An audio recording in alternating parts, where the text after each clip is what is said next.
Olá pessoal, tudo bem? Eu sou o professor de Joel, quero dar as boas-vindas a você aqui ao nosso canal, tá? Quero dizer a você que você já pode aí se inscrever, se não for inscrito, não esquece de dar o seu like aí no nosso, para prestigiar o nosso conteúdo, tá bom? Bom, hoje então o tema da aula aí é a gente falar um pouquinho aí sobre essa confusão que o pessoal faz com hipótese, teoria, etc e tal, né?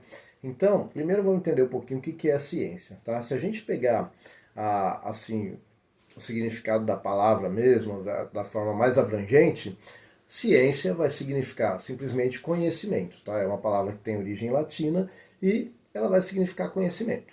Ponto, tá bom?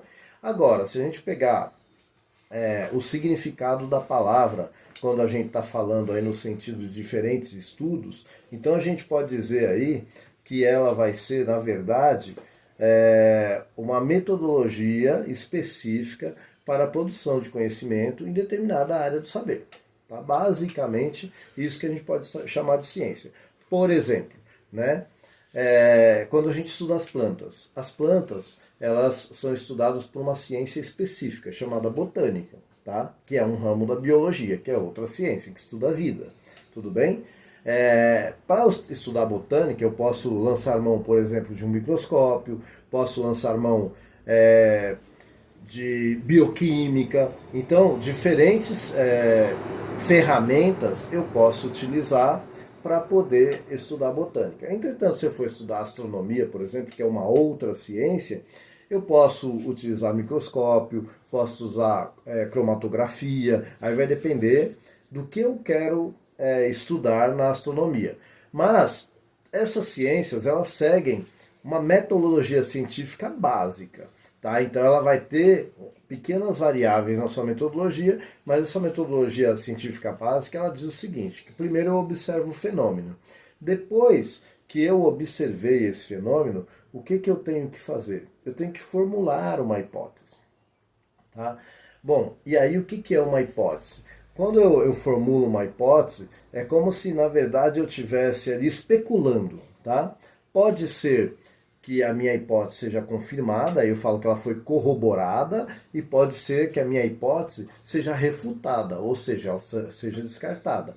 Mas como que eu faço isso? Eu testo essa hipótese. Então eu tenho que formular alguns experimentos que eu possa testar essa hipótese e aí ou confirmar, falar sim, é isso, ou refutar. Então eu corroboro ou eu refuto.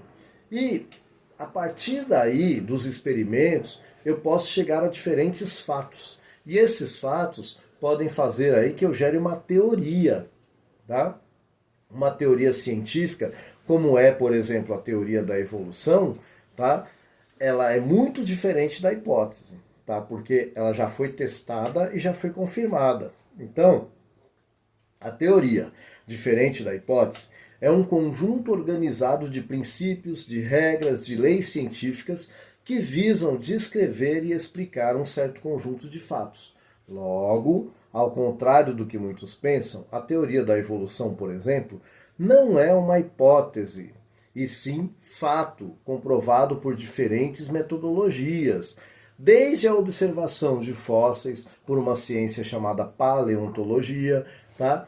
Passando pela anatomia comparada, que é outra ciência, que ela vai encontrar lá órgãos vestigiais, ou seja, vestígios da evolução em diferentes seres vivos, tá bom? Até chegando no DNA ali da bioquímica e da genética, que também vão confirmar. Então a teoria da evolução, ela, ao contrário do que alguns pensam, ela já está mais do que confirmada.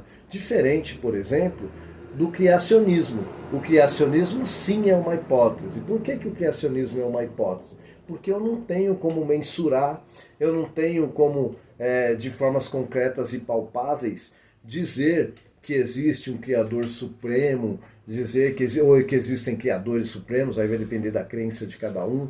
Né? Então, no caso do criacionismo, ele é pautado pela fé e não pelo experimento, não pela questão mesmo concreta da coisa. Tá? Por isso que há essa diferença. No caso do criacionismo é uma hipótese. No caso do evolucionismo é uma teoria. Tá ok? Bom, se você gostou desse conteúdo, Então não esquece aí de comentar aí, tá bom? Que a gente faz novos vídeos sobre o tema. E não esquece de deixar seu like também, ou seu dislike, aí você que sabe, né? Mas se inscreve aí no canal, tá bom? Compartilha o vídeo, dá uma força pra gente aí. Então um abraço do professor e até mais.